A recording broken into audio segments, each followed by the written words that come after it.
రోజు మనం తెలుసుకోబోతున్న స్టోరీ చెరువు ఒడ్డున ఇద్దరు కోడళ్ల ఇల్లు. అనగనగా రామాపురం అనే గ్రామంలో శారద కుటుంబం ఉండేది. శారద కుటుంబంలో భర్త రామయ్య, పెద్ద కొడుకు రమేష్, పెద్ద కొడలు రమ్య, చిన్న కొడుకు రవి, చిన్న కోడలు చంద్రిక ఉండేవారు. ఏంటండి, ఏదో ఆలోచిస్తున్నట్లున్నారు? అదే, ఆ చెరువు దగ్గర మనకు స్థలం ఉంది కదా, ఆ స్థలాన్ని ఊరికే ఎందుకట్ట వదిలేయటమా అని. ఇంకెప్పుడు ఆ స్థలం గురించి ఎత్తకండి, దయచేసి కుదిరితే అమ్మేద్దాం. ఇంతలోనే అక్కడికి వస్తుంది రమ్య. ఏంటి అత్తయ్య, స్థలం అంటున్నారు, అమ్మేస్తాం అంటున్నారు, ఏంటి విషయం? నీకెందుకు రమ్య, స్థలం లేదు ఏమీ లేదు. ఇంతలోనే అక్కడికి వచ్చిన చిన్న కోడలు. అత్తయ్య, ఇలా ఇన్స్టా వీడియో చూడండి, ఒకావిడ ముగ్గేసినందుకు ఎన్ని లైక్స్ వచ్చాయో. అయితే ఇప్పుడేం చేయమంటావ్? వాళ్లకు లైక్లు వస్తే మనకేంటి చెప్పు.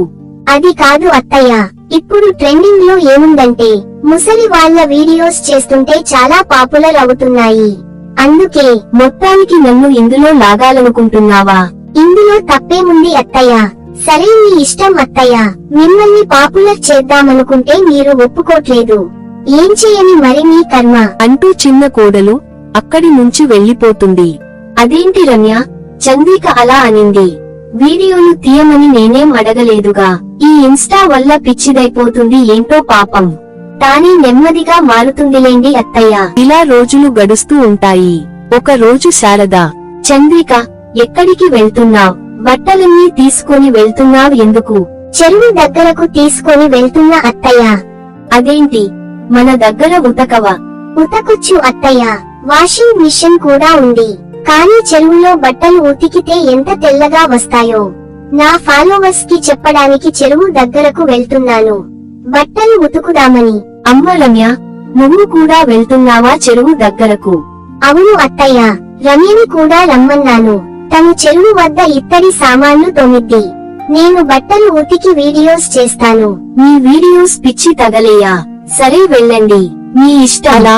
చిన్న కోడలు, పెద్ద కోడలు ఇద్దరు చెరువు దగ్గరకు వెళ్లి పని చేసుకొని వచ్చేస్తారు. అత్తయ్య, ఈ వీడియో చూడండి ఎలా తీశానో.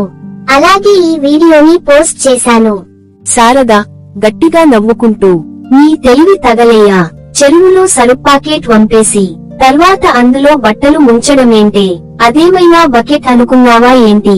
ఇంతలోనే అక్కడికి చిన్న కొడుకు రవి వస్తాడు. అమ్మా, చంద్రిక వల్ల నా పరువు పోతుంది. ఈ చంద్రిక పెట్టిన పోస్ట్ వల్ల మా ఆఫీసులో ఏమన్నారో తెలుసా? నీ భార్యకి పిచ్చి పట్టినట్టుంది, ఒకసారి పిచ్చాసుపటల్లో చూపించు అంటున్నారు. ఈ మాటకు పెద్ద కోడలు రమ్య, శారద, రామయ్య, రవి అందరూ గట్టిగా నవ్వుకుంటారు. ఇంతలో అక్కడికి రమేష్ వస్తాడు. అమ్మా, ఈ గిన్నె మనదిలానే ఉంది కదా? అవునురా, మనోస్తువే. వాడవను వింటేజ్ గిన్నె దొరికిందని రీల్ పెట్టాడు. అవునత్తయ్యా, చెరువులో గిన్నెలు కడుగుతుంటే పడిపోయింది. నేనేం చేయను, మీకు చెప్పి తిడతారని చెప్పలేదు. ఇదంతా చంద్రిక వల్ల వచ్చింది.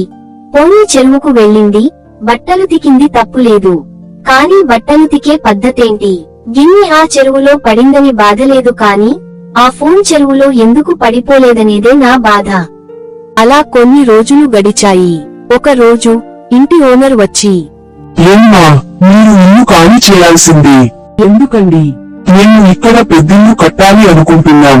మీకొక నెల టైం ఇస్తాం, ఈలోగా మీరు ఇల్లు ఖాళీ చేయండి. అలా ఇంటి ఓనర్ వెళ్లిపోయాక శారద, ఓ పని చేద్దామా?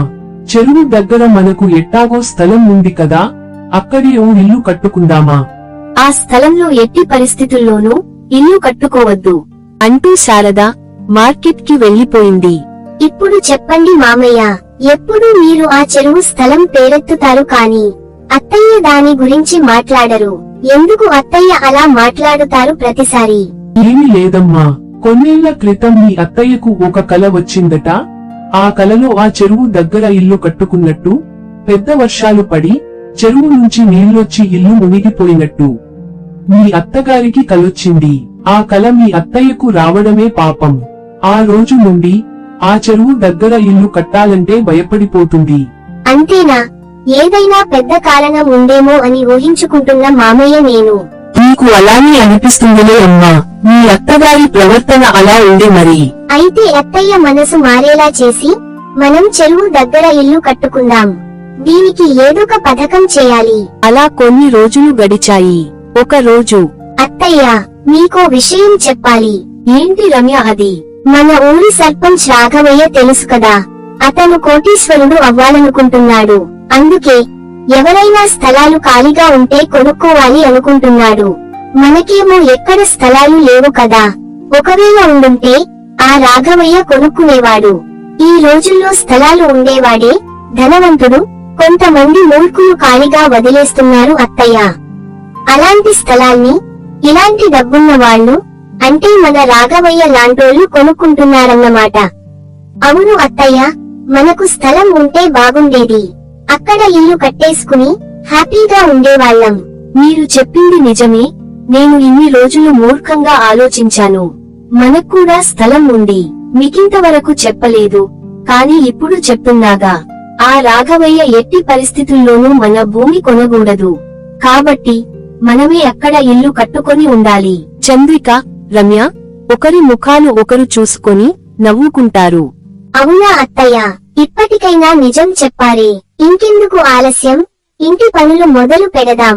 ఏవండి, ఆ ఏర్పాట్లేవో చేయండి. నువ్వు చెప్పావుగా శారదా, నేను పని మొదలు పెడతానులే. ఇక మొదట నీ పర్మిషన్ ముఖ్యం. అది వచ్చేసిందిగా, ఇంకెందుకు ఆగుతాను చెప్పు. మన ఇల్లు అందరి ఇల్లాల ఉండకూడదు. రాఘవయ్య మన ఇల్లు చూసి ఆశ్చర్యపోవాలి. సర్లే శారదా, నువ్వు చెప్పావుగా, ఇక బాగా ఆలోచిస్తానులే. అనుకున్నట్లుగానే ఇల్లు కట్టడం పూర్తి చేశారు. పెద్దగా బాగా కట్టారు. గృహప్రవేశానికి అందరూ వచ్చారు. రాఘవయ్య కూడా వచ్చాడు. రండి రాఘవయ్య గారు. ఇల్లు బాగా కట్టారు శారద గారు. ఈ ఊరిలో మీ ఇల్లే బాగుంది అందరిళ్ల కంటే. మీరలా అంటుంటే మాకు చాలా సంతోషంగా ఉందండి. సరే, మీకీ ఊర్లో స్థలాలు కొంటున్నారంట కదా, మరి అనుకున్నట్లుగా కొనేశారా? స్థలాలు కొనటం ఏంటండి, అయినా నేను స్థలాలు కొంటున్నానని మీకెవరు చెప్పారు? అసలే ప్రస్తుతం నా పరిస్థితి బాగోలేదు. అప్పులయ్యాయి, అవి ముందు తీర్చాలి. అయినా మీకు ఇదంతా ఎవరు చెప్పారు చెప్పండి. ఇదంతా అబద్ధం అయితే సర్లే అండి శారద గారు, రామయ్య గారు, మీ ఇల్లు బాగుంది, ఆలస్యం అయింది. ఇక నేను వెళ్ళొస్తా.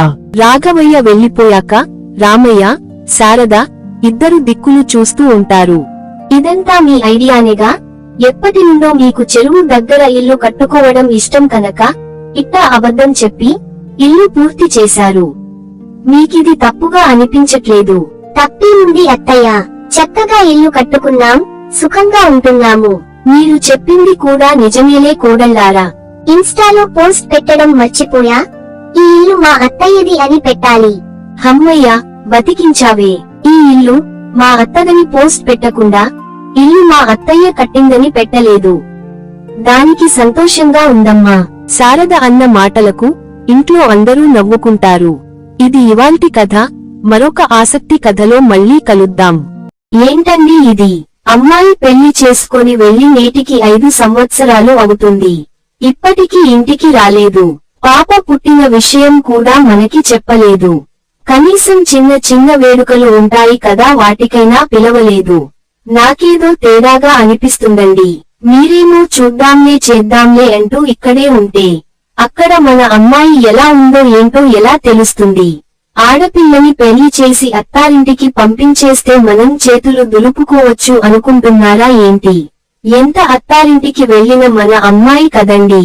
ఇలా కఠిన వాళ్లలాగా ఎలా ఉండగలుగుతున్నారు అని శాంతం మాట్లాడుతుండగానే రామయ్య లోపలికి వెళ్లి లోపల ఉన్న పెట్టె నుంచి కొన్ని ఉత్తరాలు తీసుకొని వచ్చి శాంతం ముందు పెడతాడు.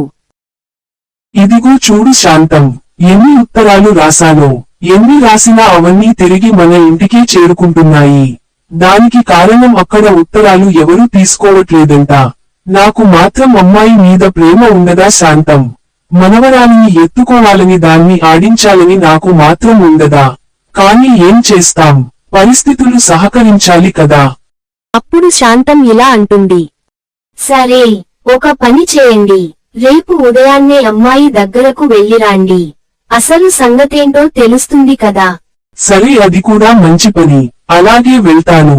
సరే, భోజనం పెడతాను. ఉదయాన్నే వెళ్ళాలి కదా అని రామయ్యకు భోజనం పెడుతుంది శాంతం. ఉదయాన్నే లేచి రామయ్య కూతురి ఇంటి బాటపడతాడు. రామయ్య వెళ్ళిన కొద్దిసేపటికే శాంతం ఇంటి గుమ్మం దగ్గర కూర్చుని ఇలా అంటుంది. ఈయన వెళ్ళనైతే వెళ్ళాడు, కాని అక్కడ పరిస్థితి ఎలా ఉందో ఏంటో. వెళ్ళిన ఉత్తరాలు అన్ని వెనక్కి వచ్చాయంటే అసలు వాళ్ళు అక్కడ ఉంటున్నారో లేదు, లేక ముసలివాళ్లం అయ్యాం కదా, మాతో ఏం పని ఉంటుంది అని అనుకుంటున్నారా, లేకపోతే ఇంకేమైనా సమస్య వచ్చి ఉండవచ్చా, చెప్పి మమ్మల్ని బాధపెట్టడం ఇష్టం లేక దూరంగా ఉంటున్నారా అని దేవుణ్ణి వేడుకుంటుంది శాంతం. అలా రోజంతా గడిచిపోతుంది. సాయంత్రం అవడంతో తన భర్త ఇంకా ఇంటికి రాకపోవడంతో కంగారు పడుతూ ఇంటి గుమ్మం దగ్గర ఎదురు చూస్తూ ఉంటుంది. అప్పుడే రామయ్య తన కూతురు మనవరాలితో వస్తున్నట్లు కనిపిస్తుంది. దాంతో శాంతంకు అంతులేని సంతోషంతో ఎగిరి గంతేసిన పని చేస్తుంది. కూతురు ఇంటి దగ్గరకు రాకముందే తనతో ఇలా అంటుంది. రాధా, ఏంటి ఇన్ని రోజులు ఉత్తరం లేదు, కబురు లేదు. అసలు నీకు అమ్మా నాన్న ఉన్నామని గుర్తున్నామా లేదా? కనీసం నువ్వు గర్భవతివి అయ్యావన్న విషయానికి కూడా నువ్వు చెప్పకపోతే ఎలాగమ్మా? నీ కూతురు చూడు, మేము చూడకుండానే ఇంత పెద్దగా అయిపోయిందో. అయ్యో, నా మొహం మండ పిచ్చిదాన్ని. మీరొచ్చిన సంతోషంలో ఇంట్లోకి తీసుకుపోకుండా ఇలానే బజారులో నిలబెట్టి మాట్లాడుతున్నా. పదండి, లోపలికి పోదాం అని రాధ కూతురిని చేతిలోకి తీసుకోవాలని చూడగానే రాధ ఆపేసి, అమ్మా, ఆపవే నీ నాటకాలు. మీరు నన్ను చూడకపోతే ఏం మునిగిపోయింది? ఈయన్ని ఇంటికి పంపించావ్, ఈయన అక్కడికి వచ్చి నా కూతురిని పంపించండి అనగానే వాళ్ళు పంపించేశారు. నేను రాకపోతే ఇక్కడ మునిగిపోయేవి ఏమైనా ఉన్నాయా? మా ఇల్లు ఇంద్రభవనం లాగా ఉంటుంది. అక్కడి నుంచి కూలిపోవడానికి సిద్ధంగా ఉన్న గుడిసెలోకి రమ్మంటున్నారు. అక్కడ మేము ఎలా బ్రతుకుతామో తెలుసా? ఇలా ఇరుకు గదుల్లో బ్రతకమంటే ఎంత కష్టమో తెలుసా? నువ్వు అంత గొప్పగా బ్రతకాలనే కదా తల్లి మేము ఆ సంబంధం వెతికి మరీ చేసింది. పెళ్లికి చేసిన అప్పులు ఇంకా తీరనే లేదు.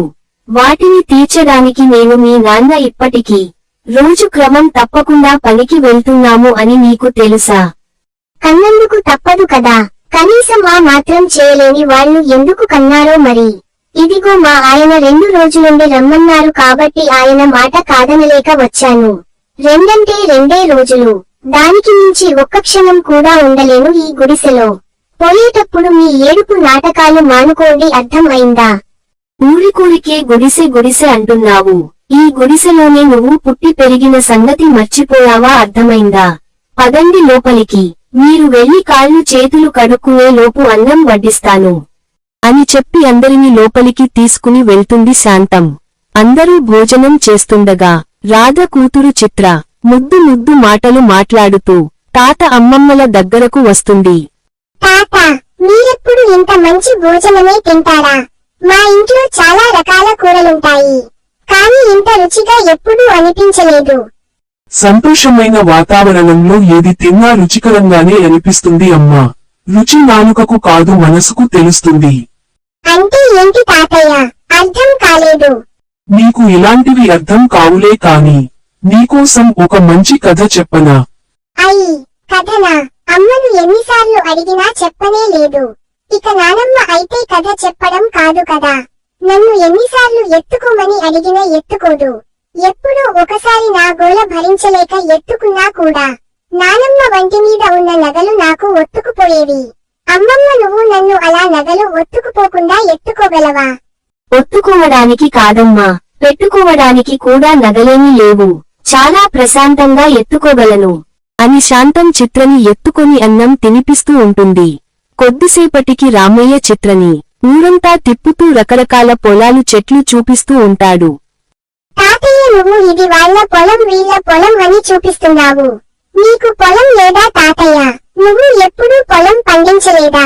ఎందుకు లేదు తల్లి, ఒకప్పుడు మనకి చాలా పొలం ఉండేది. మన పొలంలో పండిన పంట చూసి ఊరందరి కళ్ళు మన పొలం మీదే ఉండేవి తెలుసా? అవునా? ఇప్పుడా పొలం ఏమైంది తాతయ్య? దాన్ని ఏం చేశావ్? తండ్రిగా తీర్చవలసిన కొన్ని బాధ్యతల వల్ల తల్లిలా నన్ను కాపాడిన పొలాన్ని అమ్మకానికి పెట్టక తప్పలేదు అమ్మా. అంటూ ఊరు చూపిస్తూ ఉంటాడు రామయ్య. అప్పుడు వారిని వెతుక్కుంటూ వచ్చిన రాధ కోపంగా రామయ్యతో ఇలా అంటుంది. నేను నీకు ముందే చెప్పాను 2 రోజులు అని. ఈ రోజు వెళ్తానని తెలిసి కూడా ఇలా ఊరంతా తిప్పుతున్నారంటే ఏమిటి అర్థం? ఇప్పటి వరకు రాలేదు కదమ్మా, అందుకే ఊరు పొలాలు చూపిస్తున్నా. ఇందులో అర్థం ఏముందమ్మా? చూసిన వరకు చాలే గాని చిత్ర రావే. వెళ్ళే సమయం అయింది. ఇంకా ఎన్ని రోజులు ఇలా డబ్బులేని మనుషుల మధ్య ఉంటాం? పద త్వరగా అని చిత్రకి రావడం ఇష్టం లేకపోయినా బలవంతంగా లాక్కొని వెళ్తుంది రాధ. వెనకాలే రామయ్య కూడా ఇంటికి వెళ్తాడు. రాధ చకచక వెళ్ళటానికి సర్దుతూ ఉంటే చిత్ర మాత్రం ఇల్లంతా తిరిగి చూస్తూ ఉంటుంది. అలా చిత్ర చూస్తుండగా తన దృష్టి ఇనుప పెట్టె మీద పడుతుంది. వెంటనే అది తెరిచి చూసేసరికి అందులో రాధ కోసం రామయ్య రాసిన ఉత్తరాలు ఉంటాయి. చిత్ర వాటిని తీసి చదవడం మొదలుపెట్టింది. అన్ని ఉత్తరాలు చదివిన తర్వాత కన్నీళ్లు నిండిన కళ్ళతో తల్లి దగ్గరకు వస్తుంది. అమ్మా, నువ్వన్నట్లే క్షణం కూడా ఆలస్యం చేయకుండా వెళ్దాం. కానీ ఒక్కసారి ఈ ఉత్తరాలు చదవమ్మా అని అనగానే రాధ ఆ ఉత్తరాలు తీసుకొని చదవడం మొదలుపెడుతుంది. ఉత్తరాలు చదవడం పూర్తవ్వకముందే వెంటనే వెళ్లి తండ్రిని గుండెలకు హత్తుకుంటుంది. నాన్న, మీరు నాపై ఇంత ప్రేమ ఉన్నా పైకి ఒక్కసారి కూడా చెప్పలేదు. నేను మిమ్మల్ని గుడిసెలో ఉంటున్నారు, తిండికి కూడా లేదు అని ఎన్ని రకాలుగా తిడుతున్నా తిరిగి ఒక్క మాట కూడా అనకుండా మీలో మీరే నలిగిపోయారే తప్ప ఈ ఒక్క మాట కూడా అనలేదు ఎందుకు నాన్న? నువ్వే చెప్పావ్ కదా తల్లి, నీ మీద మాకు అంత ప్రేమ ఉందని. నువ్వు ఎంత ఎదిగినా మాకు చిన్న పిల్లవే. చిన్నపిల్ల ఏదో తెలిసి తెలియక అంటున్నావ్ అనుకున్నాం అంతే. నీ కూతురు నీకు ఎంతో, మాకు నువ్వు అంతే కదా తల్లి అని తండ్రి మాట్లాడేసరికి రాధ కళ్ళలో నీళ్లు ఆగలేదు. పిల్లల కళ్ళలో నీళ్లొస్తే ఈ తల్లిదండ్రికి నచ్చదు తల్లి. నువ్వు ఇలా ఏడుస్తుంటే మేము ఎలా చూడగలం చెప్పు? జరిగిందేదో జరిగిపోయింది. అయినా నువ్వంటే మేము పట్టించుకుంటామా ఏంటి? చిన్నపిల్లవే నువ్వు, ఇలాంటివి జరుగుతూనే ఉంటాయి. లేదుమా, మీరు నా పెళ్లి గురించి ఎంత కష్టపడ్డారో శేఖరం బాబాయి చెప్పారు. నాన్న తల్లిలా చూసుకునే పొలాన్ని కూడా అమ్మేశాడని చెప్పాడు. నన్ను ఒక మంచి ఇంటికి ఇవ్వడానికి మీరు పడిన కష్టం గురించి చెప్పాడు. ఇప్పుడు నేను సుఖంగానే ఉన్నాను. కానీ మీరే చేసిన అప్పులు తీర్చడం కోసం మీ పొలంలో మీరే కూలీలుగా మారాలని తెలిసి గుండెలు పగిలేలా బాధపడ్డాను. కానీ మీకు నా బాధ తెలియద్దు అనుకున్నా. ఇప్పుడు చిత్ర ఈ ఉత్తరాలు చూపించేసరికి నాలోని బాధ ఆపుకోలేకపోయాను. నేను మిమ్మల్ని చాలా బాధ పెట్టాను. నన్ను క్షమించండి అమ్మా. ఆపవే, చిన్నపిల్లల ఏంటిది? నువ్వు పోయేటప్పుడు మమ్మల్ని ఏడవద్దు అని చెప్పి ఇప్పుడు పోతూ నువ్వు ఏడుస్తున్నావు. నీ మాట మీద నీకు నిలబడటం తెలియదులే కాని ఇక నువ్వు అన్నమాటకు మేము బాధపడ్డాం అని నువ్వు బాధపడుతున్నావా పిచ్చిపిల్ల? సంతోషంగా వెళ్ళిరా. నాన్న చూడు నాన్న, అమ్మ నన్ను వెళ్ళిపో అంటుంది. చూడు శాంతమ్మ, నేను మా నాన్న దగ్గర ఒక నెల రోజులు ఉండాలని అనుకుంటున్నా. నీకేమైనా అభ్యంతరం ఉంటే నువ్వే ఇంట్లో నుంచి వెళ్ళిపో అని అంటుంది రాధ నవ్వుకుంటూ. రాధ మాటలకు అందరూ సంతోషంగా నవ్వుకుంటూ ఉంటారు. రాధలో మార్పు రావడంతో అందరూ సంతోషంగా ప్రేమగా ఉంటారు. ఇది ఇవాల్టి కథ. మరొక కథలో మళ్ళీ కలుసుకుందాం. నమస్కారం. మన వీడియోస్ చాలా మంది చూస్తున్నారు కానీ సబ్స్క్రైబ్ చేయడం మర్చిపోతున్నారు. మన వీడియోస్ కి లైక్ చేసి కామెంట్ చేసి సబ్స్క్రైబ్ చేయడం మాత్రం మర్చిపోకండి ఫ్రెండ్స్. Thank you for watching.